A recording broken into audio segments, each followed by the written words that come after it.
அம்மா நம்மளுக்கு அல்ல எப்பவுமே கஷ்டம் கொடுக்க மாட்டோம் இல்லம்மா, அப்போ ஏமா நம்ம நோம்பு மட்டும் சாப்பிடாம வைக்கிறோம்? ஆமாமா, நீ சரியாதான் சொன்ன. அல்லாஹ் ஒருபோதும் நம்மள கஷ்டப்படுத்த விரும்ப மாட்டான். அதே போலதான் இந்த நோம்பு அல்லாஹ் நம்மளுக்கு கஷ்டத்தை கொடுக்க இந்த நோம்ப கடமையாக்கல, மாறா நம்மளுடைய மன ரீதியாவும் உள்ள ரீதியாவும் தூய்மைப்படுத்துறதுக்கு தான் இந்த நோம்ப நம்ம மேல கடமையாக்கி. இந்த நோம்ப நம்ம மேலேயே அல்லாஹ் கட்டாயமாக்குனான்னா, நமக்கு பிடிச்ச சாப்பாடு பக்கத்துல இருந்து கூட அல்லாஹ்வுடைய கட்டளையினால நம்ம அதை சாப்பிடாம இருப்போம்ல, அதனால நமக்கு மன கட்டுப்பாடு ஏற்படும். மனக்கட்டுப்பாடு அப்படின்ற இந்த ஒரு பண்புனால எந்த சூழ்நிலையிலயும் அல்லாஹ்வுக்கு நம்ம பயந்து நடப்போம், கேடுகட்ட வழிக்கு போக மாட்டோம். இதனால இரையச்சம் தக்குவா நம்மளுக்கு அதிகமாகும். இன்னும் நோன்பு இருக்கும்போது நம்மளுடைய ஆசைகளை நம்ம கட்டுப்படுத்த பழகிப்போம். இதனால தீய செயல்ல இருந்து விலகி இருக்கணும் அப்படின்ற ஒரு மன உறுதி நம்மளுக்கு கிடைக்கும். இறைவன் மீது அச்சத்தோட நடப்போம்.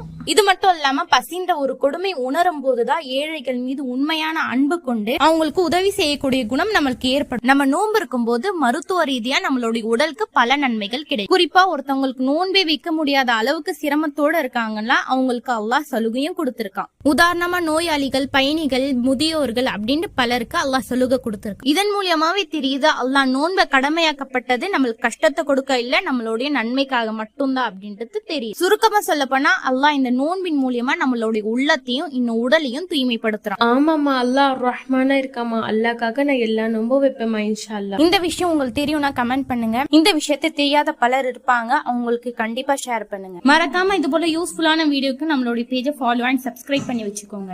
Follow our AS Salihin Academy on WhatsApp, YouTube, Instagram.